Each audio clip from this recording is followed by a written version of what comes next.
자, 오늘 우리에게 주시는 하나님의 말씀은 느헤미야서 2장입니다. 느헤미야 2장 1절로 9절까지 말씀. 자, 우리 한 절씩 교독하겠습니다. 아닥사스다 왕 제20년 니산월에 왕 앞에 포도주가 있기로 내가 그 포도주를 왕에게 드렸는데 이전에는 내가 왕 앞에서 수심이 없었더니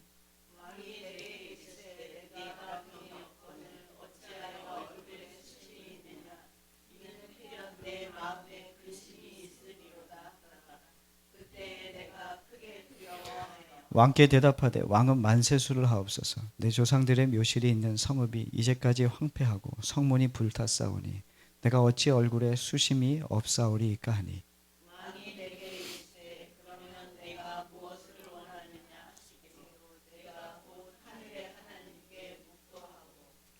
왕에게 아뢰되 왕이 만일 좋게 여기시고 종이 왕의 목전에서 은혜를 얻었사오면 나를 유다 땅 나의 조상들의 묘실이 있는 성읍에 보내어 그 성을 건축하게 하옵소서 하였는데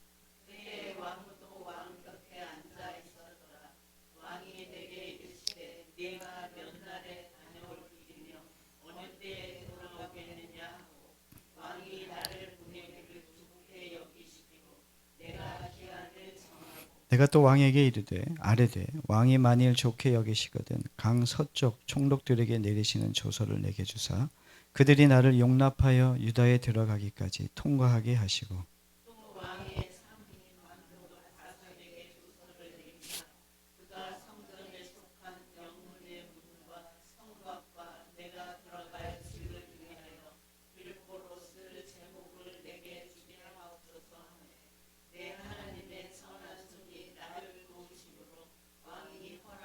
함께 군대 장관과 마병을 보내어 나와 함께 하게 하시기로 내가 강 서쪽에 있는 총독들에게 이르러 왕의 조서를 전하였다니. 아멘.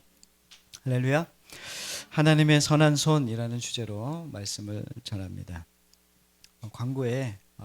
최근 광고에 그 빙화 암벽 위에 펭귄 한 마리가 이렇게 서 있고 뒤에 여러 무리의 펭귄이 쫙 줄지어 서 있는 장면을 봤습니다. 광고입니다. 그러다가 이 앞에 서 있는 그 펭귄이 머뭇머뭇거리죠. 그러다가 이렇게 보다가 이제 뛰어듭니다. 그 깊은 바닷속으로 뛰어들죠. 아마 이 바닷속에 뛰어들어야 되는 이 펭귄이 머뭇거렸던 이유가 이제 바다로 뛰어들기 위해서는 먹을 것을 찾기 위함인데 내가 이 먹을 것을 찾기 위함에 뛰어들지만 나를 위협하는 어떤 포식자가 있다는 것을 또한 알고 있었죠. 그래서 머뭇거렸던 것으로 보입니다. 그러다가 얼마 시간이 지나지 않아 뛰어들죠. 뛰어들고 막 헤엄칩니다. 그리고 그 다음에 뒤에 있는 펭귄들이 하나둘 뛰어내리기 시작합니다. 뛰어내리기 시작하면서 모든 펭귄들이 다 뛰어내리는 장면이 광고 속에 나오는 것을 봤습니다. 자, 이것을 이 무리의 행동을 이끌어낸 용감한 펭귄 맨 앞에 있었던 펭귄을 경제학으로 퍼스트 펭귄이라고 부르더라고요. 펭귄 무리를 바다에 뛰어들도록 이끈 펭귄을 퍼스트 펭귄이라 부르는데 이 퍼스트 펭귄은 미국 카네기 멜론 대학교 랜디 포스 교수에 의해서 처음 알려졌습니다. 이 교수는 췌장 암으로 투병 중이던 그는 실패할 위험을 감수하고 목표를 향해 나아가는 모습을 패스트 펭귄에 빗대어 설명하면서 제자들에게 이렇게 얘기한 거죠. 삶이 얼마 남지 않았던 그는 학생들에게 어렸을 때 품었던 꿈을 향해 용감하게 도전하라라고 권면하는 내용에서 이 퍼스트 펭귄에 대한 이야기를 하고 그 뒤에 따라오는 팔로우 펭귄들도 설명을 하게 되는데 이 교수의 요점은 이거예요. 퍼스트 펭귄이 되어라 라고 하는 이야기였겠죠. 위험을 무릅쓰고 너에게 주었던 그 목표를 향해서 끝까지 나아가라 라고 하는 어떤 소망의 메시지였던 것으로 보입니다. 오늘 느헤미야가 좀 그런 사람인 것 같아요. 처음 그 물로 뛰어들었던 퍼스트 펭귄처럼 이 느헤미야가 그 암흑의 시대에 도저히 소망이라고는 볼 수 없는 그때에 하나님께서 느헤미야에게 그 안전지대를 내려놓고 그 모험의 장소로 뛰어들게 하시는 그 장면이 느헤미야 이 서에 느헤미야라고 하는 인물 가운데 드러나고 있음을 보게 됩니다. 그런데 우리가 오해하지 말아야 될 것은 그렇다고 해서 우리 모두가 느헤미야가 되어야 한다. 퍼스트 펭귄이 되라라고 하는 관점으로 성경을 보지 않기를 바랍니다. 그것보다 더 깊고 넓은 하나님의 뜻이 분명히 성경 안에 감추어져 있습니다. 오늘 제목처럼 하나님의 선한 손, 그 하나님의 그 선한 손이 이 말씀에서 오늘 핵심입니다. 하나님의 선한 손이 어떻게 오늘 이 본문을 통해서 우리에게 어떤 메시지를 던지고 있는지를 함께 좀 살펴보는 시간이 되었으면 좋겠습니다. 자, 1절 말씀을 한 번 더 읽도록 하겠습니다. 아닥사스다 왕 제20년 니산월에 왕 앞에 포도주가 있기로 내가 그 포도주를 왕에게 드렸는데 이전에는 내가 왕 앞에서 수심이 없었다니. 아멘. 느헤미야는 예루살렘 성의 소식을 듣게 됩니다. 큰 슬픔에 울며 금식하며 느헤미야는 기도하기 시작했습니다. 이 사건이 니산월 이렇게 되어 있습니다. 니산월에 일어났다라고 되어 있습니다. 1장 1절 느헤미야 1장 1절에는 기슬루월이라고 시작됩니다. 기슬루월로부터 시작해서 소식을 듣고 난 이 느헤미야는 2장에 와서 니산월까지 이 시간들을 보내게 됩니다. 한 4개월 정도 되는 기간인데 기슬루월과 니산월은 4개월 정도. 이 기간 동안 느헤미야는 뭘 했냐면 하나님의 언약을 붙들고 금식하고 기도했습니다. 느헤미야는 왕의 술관원이었습니다. 그 직무에 따라 왕께 술을 올리는 어떤 직책으로 그 일을 하게 됐죠. 느헤미야는 자신의 이 직무에 프로 정신을 가지고 있던 사람이었어요. 우리가 생각하는 이 술 간호는 술 따라주는 사람을 얘기하는 게 아니고 정말 중요한 역할을 맡은 사람이에요. 왕이 먹는 음료를 담당하는 거면 얼마나 그 위치가 대단하겠습니까? 그 일을 관할하는 사람이었죠. 그런데 이 그 예루살렘 성 그리고 남은 자들 이스라엘 백성들에 대한 이야기 소식을 딱 듣고 난 다음에 마음이 슬펐습니다. 성이 무너졌고 성전이 무너졌고 남은 백성들 또한 어려운 가운데 있다는 소식을 듣고 난 다음에 넉 달간 금식하며 느헤미야는 기도하게 됩니다. 아까도 말씀드렸지만 이 술관원인 느헤미야는 프로예요. 그 자리에서 아주 그 일을 잘 감당하던 직무를 잘 감당하던 사람이었는데 그가 오늘 이 술을 드리는 그 자리에서 실수를 하고 맙니다. 그 실수가 뭐냐면 왕 앞에 수심이 가득한 표정으로 서 있었다는 거예요. 그게 무슨 실수냐라고 얘기할 수 있지만 이 예법에 어긋나는 행동이었습니다. 이것이 어디까지 가게 되냐면 왕에 대하여 반역하는 마음을 가진 것으로 충분히 의심할 내용이라는 거죠. 이 얼굴을 수심이 가득한 표정으로 서 있는 이 느헤미야는 이 왕 앞에 술을 드리는 이 자리에서 이 예법에 어긋난 또 반역에 대한 마음을 품을 만한 그러한 자세로 서 있었던 거죠. 술관원인 이 느헤미야가 실수한 거죠. 생명의 위협까지 자리는 물론 생명의 위협까지 어려움을 당할 수 있는 그 자리였습니다. 그런데 놀랍게도 느헤미야의 근심 어린 표정을 왕이 주목하는 장면이 2절에 그려지고 있습니다. 우리 2절 말씀을 함께 읽겠습니다. 왕이 내게 이르시되 네가 병이 없거늘 어찌하여 얼굴에 수심이 있느냐 이는 필연 내 마음에 근심이 있음이로다 하더라. 그때 내가 크게 두려워하여. 아멘. 왕이 자신의 근심을 이유를 주목하자 느헤미야가 당황합니다. 왜 나에게 주목하지?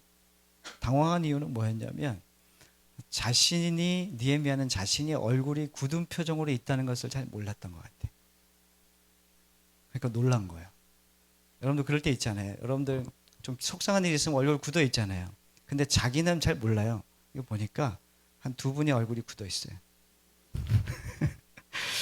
자, 여튼 이 자신이 근심하고 있는 표정을 왕이 주목하는 것을 느헤미야가 알고 당황합니다. 그 2절 끝에 이런 표현이 있어요. 크게 두려워했다.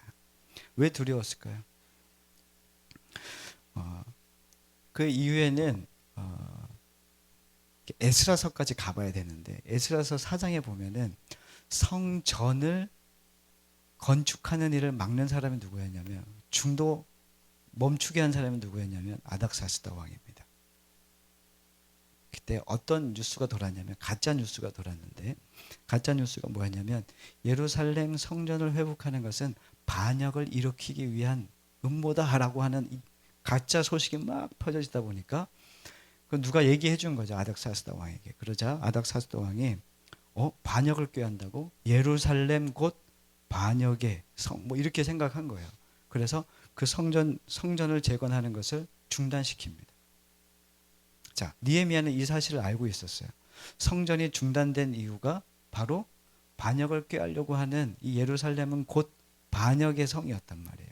그렇게 가짜 뉴스가 돌았기 때문에 오해할 만한 여지가 있었던 거죠. 아, 이거 얘기하면 나 죽을 수도 있는데 나도 반역자로 몰릴 수 있는 거예요. 살다 보면 이런 일이 꼭 있어요. 우리가 살다 보면 의도하거나 계획하거나 하지 않았는데 일어나는 일들이 있어요. 마치 사고 같은 거죠. 그리고 내 실수고 우연 같은 일들이 우리에게 일어납니다. 나는 의도한 게 아닌데 오해하거나 오해될 만한 내용으로 사람들에게 비춰질 수가 있다는 거죠. 지금 느헤미야 상황이 꼭 그래요. 나는 그냥 나의 고향인 나의 조상이 있는 그곳이 나의 고향이잖아요. 그것이 지금 다 허물어지고 폐허가 된 것에 대한 속상한 마음으로 했는데 반역을 꾀하는 그 성을 에스라 시대 때 알게 됐고 그것이 지금 아닥사스다 왕이 그것을 멈추게 했던 것을 알았으니까 이 마음이 되게 힘든 거예요. 어떻게 하지? 그런데 그때 하나님께서 이 느헤미야에게 지혜를 주시고 이렇게 헤쳐나가게 하시는데 3절 말씀입니다. 함께 읽겠습니다. 왕께 대답하되 왕은 만세수를 하옵소서. 내 조상의 묘실이 있는 성읍이 이제까지 황폐하고 성문이 불탔사오니 내가 어찌 얼굴에 수심이 없사오리까 하니. 아멘. 느헤미야는 일단 정신을 차린 거예요. 정신 차리자. 정신 차려. 내가 수심을 하고 있다는 거, 근심하는 표정이 있었다는 걸 몰랐으니까 다시 정신 차리고 이렇게 일단은 왕이 얘기합니다. 왕은 만세수를 하옵소서. 예를 갖추는 거죠. 그리고 그 다음 말이 이어집니다. 내 조상들의 묘실이 있는 성읍이 이제까지 황폐하고 성문이 불탔습니다. 그래서 제가 수심이 있는 것입니다. 이렇게 얘기합니다. 이 말은 참 지혜로운 말입니다. 아까도 말씀드렸지만 예루살렘 성으로 얘기했으면 반역의 성이었는데 그거 이야기하지 않고 어떻게 얘기하냐면 내 조상의 묘실이라는 내 조상들의 묘실이 있는 성읍에 대한 이야기를 하고 있는 거예요. 다시 말하면 내 조상들이 묻혀있는 무덤이 거기 있는데 황폐해졌다는 거예요. 근데 이게 되게 중요한 것인데 이게 왜 중요하냐면 지금 이 느헤미야는 자신의 조상들과 아버지 조상들에 대한 충성심과 또 어떤 그런 어떤 자녀로서의 도리와 그 마음들이 되게 중요했던 거예요. 그런 마음으로 지금 아닥사스다 왕에게 얘기하는 거죠. 이 고대 왕국에서는 혈통이 매우 중요했어요. 그래서 부모나 조상에게 하는 것이 매우 중요했거든요. 그런데 예루살렘을 언급하지 않고 내 조상들의 묘실, 성읍이 황폐해졌습니다라고 하는 말은 예루살렘을 섞지 않고 그 예루살렘에 대한 어떤 반역의 도시의 이미지를 싹 빼고 얘기하고 있는 거죠. 지혜로운 말이죠. 이것을 왕의 공감으로 이끌어내는 데까지 성공하게 됩니다. 이건 하나님이 함께 하심이었죠. 사실 느헤미야는 왕 앞에서 자신의 얼굴 표정 하나 제대로 감추지 못하는 큰 실수를 범했지만 하나님께서 그 위기를 잘 모면하게 하시고 또 전할 말을 분명하게 전하게 했다는 것을 알게 됩니다. 그 이유가 그것을 하나님이 하셨다는 이유가 8절에 있습니다. 8절 후반부에 보면은 이렇게 기록됩니다. 내 하나님의 선한 손이 나를 도우심으로 왕이 뭐 했다고요? 허락했다. 하나님의 선하신 손이 나를 도우심으로 왕이 허락했다라고 느헤미야는 분명히 기록하고 있습니다. 느헤미야가 지혜로웠다는 말이 아니에요. 느헤미야가 상황을 잘 대처했다는 말보다는 하나님이 이 모든 상황을 주장하고 계셨다라고 하는 것을 알게 됩니다. 우리의 삶도 그래요. 우리의 삶을 여러분들이 실수 없이 잘 하고 싶지만 실수 많이 합니다. 그리고 우연이라고 하는 내가 생각하지도 못한 일들이 우리의 삶에 많이 나타나죠. 마치 사고를 당하듯 만나는 우리가 예측하지 못한 일들이 벌어질 때 그거 어떻게 헤쳐나가야 되는가라고 하는 고민이 생깁니다. 어떻게 해야 되지? 그러나 오늘 말씀에 하나님 안에 머물렀던 이 느헤미야가 이렇게 고백하는 거예요. 이것은 하나님의 선한 손이 나를 도우시고 계시구나. 이것을 깨닫게 된 거죠. 마가복음에 보면은 마가복음 13장에 보면 이런 내용이 나와요. 난리와 난리가 일어날 것이고 소문이 일어날 때가 올 거다. 그러니까 마지막 때에 대한 경고를 마가복음 13장에 이야기하거든요. 그때에는 우리를 지키려고 해도 할 수가 없다. 뭐 이런 내용들이 나와요. 그때 마가복음 13장 11절에 이렇게 예수님께서 말씀하십니다. 제가 읽어드릴 테니 들어보십시오. 사람들이 너희를 끌어다가 넘겨줄 때에 무슨 말을 할까 미리 염려하지 말고 무엇이든지 그때 너에게 주시는 그 말을 하라. 말하는 이는 너희가 아니고 성령이니라. 마지막 때에 있을 일들에 대해서 예수님께서 얘기하세요. 그런데 너희들이 무엇을 말할까 생각하지 말라는 거예요. 그럼 뭘 하라는 겁니까? 성령님이 우리가 할 말을 다 알려주신다는 거예요. 근데 그냥 되는 건 아니에요. 느헤미야가 4개월 동안 뭐 했습니까? 주님 앞에 기도했어요. 하나님 앞에 머물렀어요. 자신의 생각이 아니라 자신의 뜻이 아니라 하나님의 말씀 앞에 머무르고 정말 기도했어요. 그런 삶을 살아가는 이들, 그가 기도했던 이유는 하나님의 선한 손을 의지했던 거예요. 때론 우리의 계획을 벗어난 일을 만나더라도 우리가 염려하지 않기를 바랍니다. 마음으로부터 후회가 되더라도 여러분들 절망에 빠져들지 마시길 바랍니다. 의도치 않은 일, 통제할 수 없는 일, 큰 실수 가운데에서도 하나님의 선한 손이 우리의 가정과 교회를 지키심을 믿으시길 바랍니다. 우리의 실수와 사고, 사건을 통해 스스로 자책하지 마시길 바랍니다.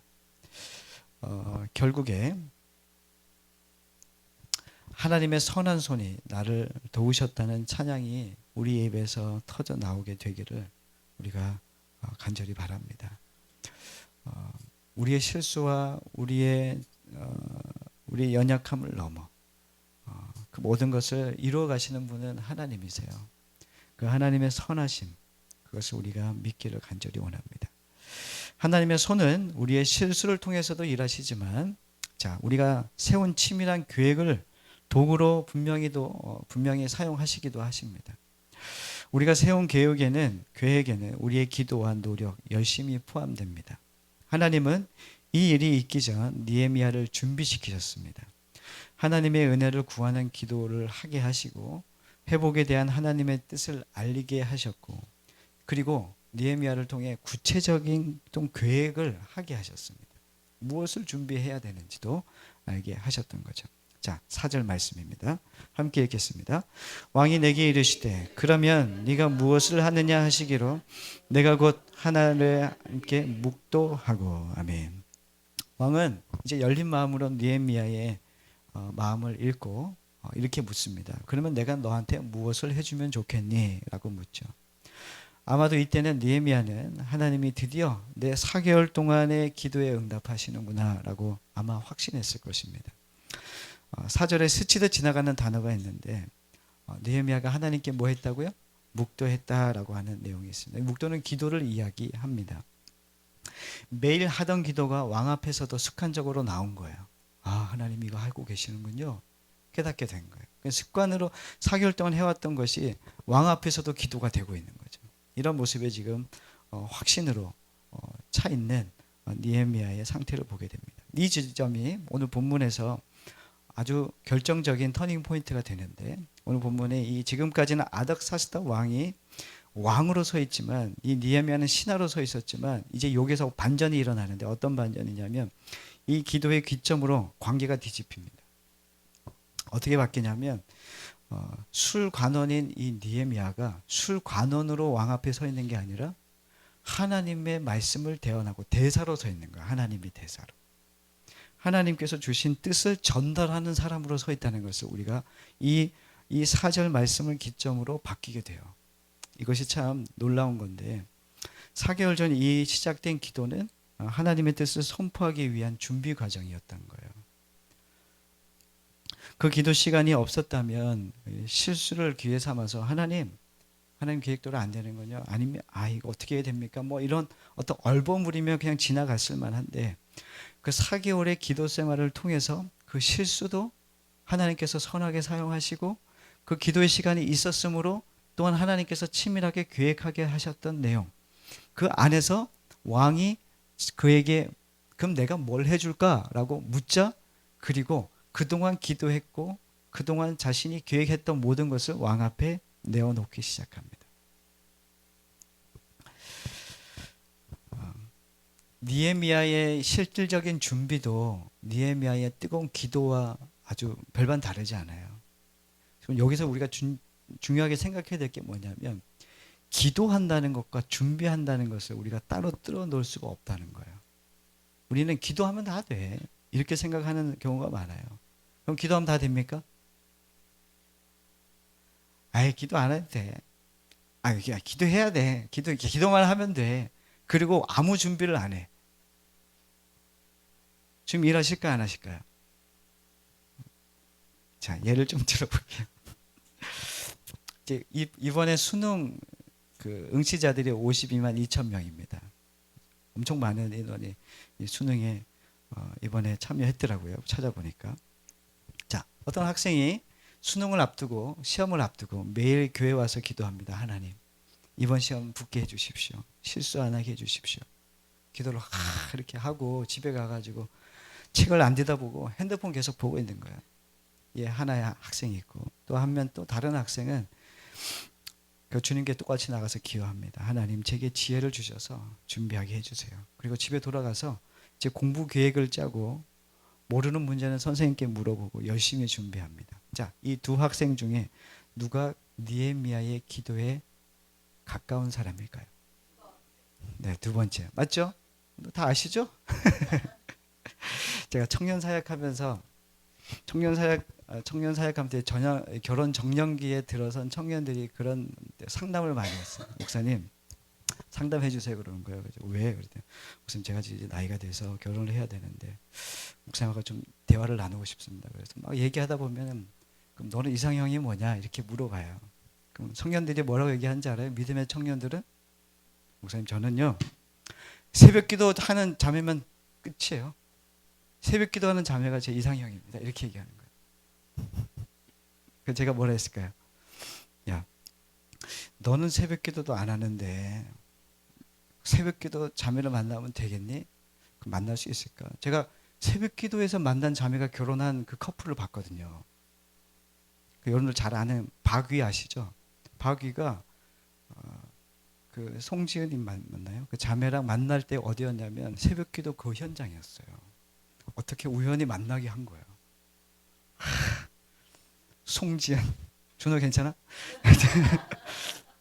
근데 중요한 건 뭐냐면, 내가 기도하고 나는 이러한 자매를 원하고 이러한 새벽 기도하는 사람, 정직하게 11조하고 하나님 앞에 준비된 사람을 만나고 싶은데, 사실은 내가 그렇게 준비된 배우자로 내가 서려고 하지는 않아요. 여러분들, 부모님들이 기도 그렇게 해요. 우리의 자녀는 정말 믿음의 자매 만나서 변화됐으면 좋겠어요. 그 생각을 좀 바꿨으면 좋겠어요. 내 자녀가 믿음의 자녀가 돼서 누군가를 만나서 그 사람을 주님께로 이끌 수 있다면 정말 좋은 거 아닙니까? 아멘 하실 타임인데 아멘을 안 하세요. 기도라는 것은 삶에까지 연결되는 거예요. 내가 그것을 바라면 그것을 가지고 내 삶까지 계획을 짜고, 하나님, 내가 어떻게 살아야 되는가, 치밀한 계획이 필요하겠죠. 많은 교회가 이렇게 기도합니다. 하나님, 우리 교회가 부흥하게 하여 주십시오. 다음 세대가 부흥하게 하여 주십시오. 그런데 실제적으로 아이를 돌볼 만한 교사를 세우지 않고 새신자를 맞이하고 싶은데 새신자를 맞이할 체계가 없는 거예요. 전도 훈련해서 사람들을 키워내고 싶은데 전도 훈련도 없는 거예요. 그거는 기도만 해서 되는 문제가 아니잖아요. 기도를 한다는 것은 하나님 반드시 이 일이 이루어질 겁니다라고 하는 가정, 이 믿음으로 어떻게 하는 거예요? 그 다음을 준비해 가는 게 우리의 기도 이후에 일어나야 돼요. 기도하면서 우리 안에 동시적으로 일어나야 될 일이라는 거죠. 우리 교회가 그렇게 되기를 원합니다. 어떤 장로님이 저에게 와서 그런 이야기를 했던 것 같아요. 부교육자 때. 목사님, 걱정하지 마세요. 기도만 하면 됩니다. 이렇게 얘기하더라고요. 그래서 제가 장로님 기도 좀 하세요. 이렇게 했죠. 꼭 기도 안 하시는 분들이 꼭 기도만 하면 된대. 그때마다 제가 화가 나. 기도하는 분들은 그런 얘기 안 해요. 목사님 기도하면 돼요. 이런 얘기 안 해요. 목사님 제가 함께 기도하겠습니다. 이렇게 얘기하지. 목사님 기도하면 돼요. 목사님 기도 더 하세요. 이런 말밖에 더 돼요? 목사님이 기도 안 해서 그래. 이런 말인 거예요, 사실은.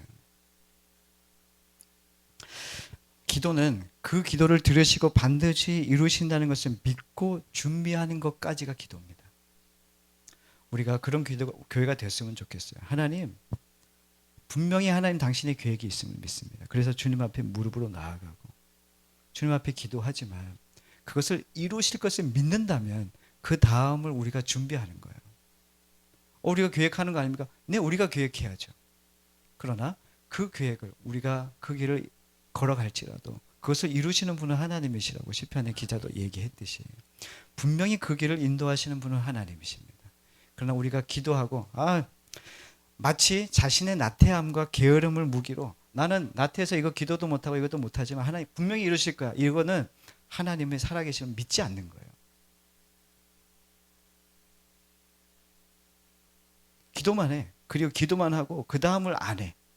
어떤 일이 벌어집니까?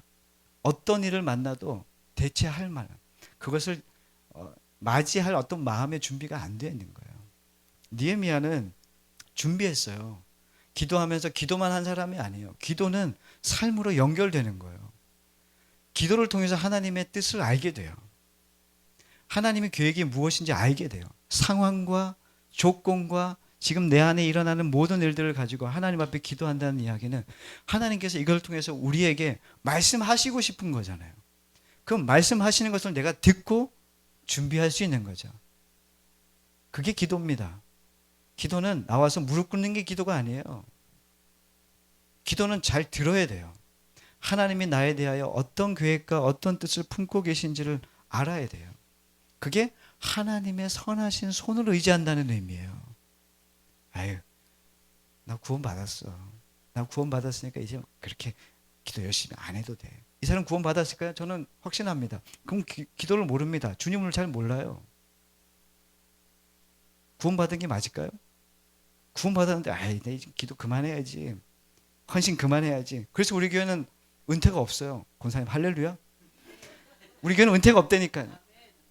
사역에 있어서 여러분들이 힘을 써야 하는 일들에 대해서는 여러분들의 편의를 봐서 안 할 수는 있지만 주님을 섬기고 주님의 교회를 세워가는데 배제되는 사람이 있어야 됩니까? 없어야 되죠.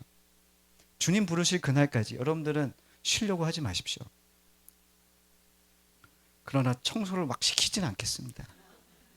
뭔가 힘을 써서 막 노동력을 시키지 않겠습니다. 그러나 거룩한 이 교회의 일에 주님의 교회를 세우는 일에 모든 성도들이 한 마음과 한 뜻이 되어서 나를 주님 앞에 드리는 이 훈련들이 계속 있으시기를 간절히 원합니다. 자, 오늘 이 아닥사스다 왕은 이방 왕이거든요. 이스라엘에게 이방 나라 왕이란 늘 심판의 도구였단 말이에요. 하나님께서 이 이스라엘을 쓰시기 위해서 회초리를 드시는데 이방 나라를 쓰신 거예요. 막대기라 그러고 그리고 채찍이라고 얘기하듯이 오늘 본문의 이 아닥사스다 왕은 마치 하나님의 선하신 뜻을 쫓는 것처럼 보입니다. 오늘 말씀을 보면 마치 하나님께서 얘기하신 것을 그냥 쫓아서 순종하고 믿음으로 한 것 같은데 근데 본문은 그런 게 아니라는 것을 알게 되죠. 4절 이후에 느헤미야가 이 아닥사스 왕에게 소원을 말하면서 반복해서 표현하는 게 뭐냐면 5절과 6절에 왕이 만일 즐겨하시면 왕이 만일 즐거워하시거든 이런 말을 계속 반복합니다. 그 말의 뜻은 뭐냐면 왕이 보시기에 당신이 보시기에 이 말이 옳거든 이란 뜻이거든요. 근데 왕은 그것을 옳게 여기진 않아요. 근데 오늘 스치듯 나오는 장면이 있는데 이 왕 옆에 누가 있냐면은 6절인데 우리 6절 말씀 한번 읽겠습니다. 시작. 그때에 왕후도 왕 곁에 앉아 있었더라. 여기까지 읽겠습니다. 지금 왕 곁에 누가 있냐면 왕후가 있는 거예요. 왜 이걸 기록했을까요? 이 사람은 솔로가 아니라서? 그게 아니에요. 왕후를 기록한 이유가 분명히 있는 거예요. 지금 이 아닥사스당 왕 옆에 왕후가 있다고 표현하면서 그 다음부터 어떤 되게 호의적인 표현들, 그냥 네가 해 이게 아니라 그 다음부터 막 도와요. 보너스까지 더해주는 거예요. 마치. 왜 그랬을까? 여기에 이 아닥사스다 왕의 개인적이고 인간적인 욕심이 들어있다는 것을 알게 됩니다. 자, 특히 6절에 왕후가 왕 곁에 있었다. 굳이 기록해 둘 필요가 없는데 아마도 이 아닥사스다 왕의 말을 볼 때 이 왕후 앞에서 자신이 얼마나 괜찮은 왕인지 뽐내고 싶었던 것 같아요. 내가 이 정도야. 내가 되게 너그럽거든. 사실 되게 개인적인 거예요. 내 왕으로서의 어떤 품위를 내가 얼마나 관대한지 얼마나 신하들에게도 괜찮은 왕인지를 뽐내고 싶었던 것 같습니다. 자랑하고 싶었던 거죠. 그래서 6절에 자세히 보면은 어느 때에 돌아오겠느냐라고 묻는 장면도 나와요. 야, 한번 더 읽어볼까요? 그때 왕후도 한 곁에 앉아 있었더라. 왕이 내게 이르시되 네가 몇 날에 다녀올 길이며 어느 때에 돌아오겠느냐 하고 왕이 나를 보내기에 좋게 여기시기를 내가 기한을 정하고. 자, 여기 보면은 너 언제 돌아올래? 이렇게 얘기하고 난 다음에 확답을 안 받아요. 정한을 정했다고 얘기는 하고 있지만 정확한 기한을 내가 알고 싶어서 묻는 질문이 아닌 거예요. 뭐냐면 그래? 한 발자국 더 나아가서 돌아올 시기를 알고 싶은 마음 전혀 없고 지금 개인적인 욕심과 개인적인 자신의 자랑을 드러내기 위해서 지금 이 아닥사스다 왕은 왕후를 옆에 두고 너 괜찮지? 너 너그럽지? 나 관대하지? 이렇게 얘기하는 거죠. 그런데 이 아닥사스다 왕의 개인적인 욕심과 개인적인 어떤 그 자신을 드러내고 싶어하는 그런 마음을 가지고도 하나님은 하나님의 회복의 수단으로 지금 사용하고 있다는 것을 우리가 볼 수가 있습니다. 여러분들 그래서 우리가 이 말씀을 통해 깨닫게 된 게 뭐냐면 사실 우리가 경험하지 못하고 갑자기 들이닥치는 어떠한 일들에 대해서 두려움이 생기거든요. 하나님은 아닥사스다 왕의 개인적인 욕심을 가지고도 하나님의 회복의 역사를 만들어내시잖아요. 우리의 삶도 똑같아요. 우리의 삶에도 일어나는 일들이 마치 이거 무너진 건가? 이제 회복될 길이 보이지 않는 건가? 라고 하는 그런 상황 가운데서도 하나님은 그 하나님의 선한 손은 우리를 회복의 길로 이끌어 간다는 거예요. 이게 지금 그 말씀의 요점입니다. 하나님 손 안에 있으면 이게 다 버릴 것이 없는 거예요. 하나님은 인간의 악함과 죄성을 가지고도 하나님은 선한 의도로 만들어 가세요. 그래? 그럼 나는 죄 지어도 되겠네? 하나님 선한 의도로 쓰시니까? 이런 의미가 아닙니다. 하나님은 이 교회를 향하여 믿는 자들의 삶 가운데 하나님 오셔서 때로는 어려움과 고난을 겪게 하시거든요. 그런데 그 고난을 통해서도 하나님께서 여러분들을 통하여 반드시 하나님의 뜻을 이루시고 하나님께서 여러분들의 삶을 회복하시고 하나님이 주시고자 하시는 것을 그 고난의 그릇을 통해서도 우리에게 허락하신다는 것을 믿으시길 간절히 바랍니다. 우리 하나님은 그런 분이죠. 그러니 우리가 그 선하신 하나님, 그 자비로우신 하나님 앞에 여러분들이 좀 두려워하셔야 됩니다. 감사함으로 받는 것도 중요하지만 경외하셔야 됩니다.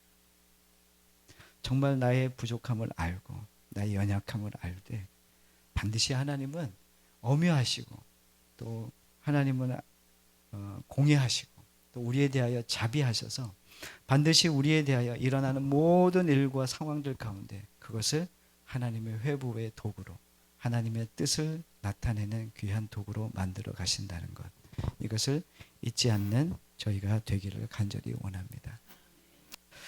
우생마사, 혹시 우생마사의 뜻을 아십니까? 소는 살고 말은 죽는다라고 하는 한자 성어입니다. 어떤 의미냐면 홍수처럼 거세게 막 홍수가 나면은 말은 공격 본능이 있어서 어떻게 하냐면 헤엄을 잘 친대요. 그래서 물을 거슬러 가려고 그런대요. 그러다가 뭐 하냐면은 죽는데요. 근데 소는 헤엄을 잘 못 친대요. 그리고 이 물이 흘러가는 대로 쓸려 간다는 거예요. 예. 홍수가 났을 때 말처럼 하면 안 되겠죠. 어떻게 해야 돼요? 소처럼 그래 사는 거예요. 이 우생마사라고 하는 이 사자성어가 우리에게 주는 의미, 저는 이거를 우리의 신앙에 좀 빗대어 한번 생각해 보면 좋겠다. 우리 사람의 삶의 자리에 홍수 같은, 오늘 우리 아이들 광풍에 대한 이야기를 들었는데, 사실은 우리가 생각하지 못한 광풍을 만나고 홍수를 만날 때가 있어요. 그때 어떻게 하냐? 우리의 힘으로 해결하려고 애쓰지 않았으면 좋겠다는 거예요. 그러면 맥 놓고 있느냐? 그건 아니죠. 하나님께서 우리에게 기도하게 하시는 시간입니다. 또 하나, 지금 내가 할 수 있는 것을 하나님 앞에 하게 하십니다. 이걸 해결하고 싶지만 하나님은 이것보다, 우리의 삶의 이 문제보다 하나님 앞에 우리의 마음을 하나님께서는 회복하길 원하시거든요. 우리의 존재를 새롭게 빚어내고 싶어 하시는 거예요. 말처럼 미련하게 공격 본능을 가지고 막 열심히 하지 마십시오. 흘러가면 생명을 보존하시는 분은 하나님이십니다. 하나님께 나를 맡겨드리십시오. 하나님의 선한 손. 근데 그 맡김은 내가 하나님 앞에 기도하는 것이고, 하나님 앞에 내가 어떻게 준비되어야 할지 귀를 열고 듣고 그것을 내 삶 가운데 적용해 가는 삶인 줄 믿습니다. 오늘 한 해가 마무리되어 가고 있어요. 며칠 남지 않았죠. 되돌아보십시오. 우리에게, 나에게 일어난, 내 상황에 일어나고 있는 일들에 대하여 좌절과 실패와 절망이 아니라 소망을 품으십시오. 그리고 우생마사, 이 사자성어처럼 내가 주님께 맡기지 못하고 내 힘으로 해결하려고 했던 것을 이제는 내려놓고 기도하시고, 하나님 기도하면서 그 말씀을 듣고 내 삶에 순종으로 걸음을 내디딘다면 반드시 주님의 선하신 뜻을 여러분들이 보게 되고 기뻐하고 감사하게 될 줄 믿습니다.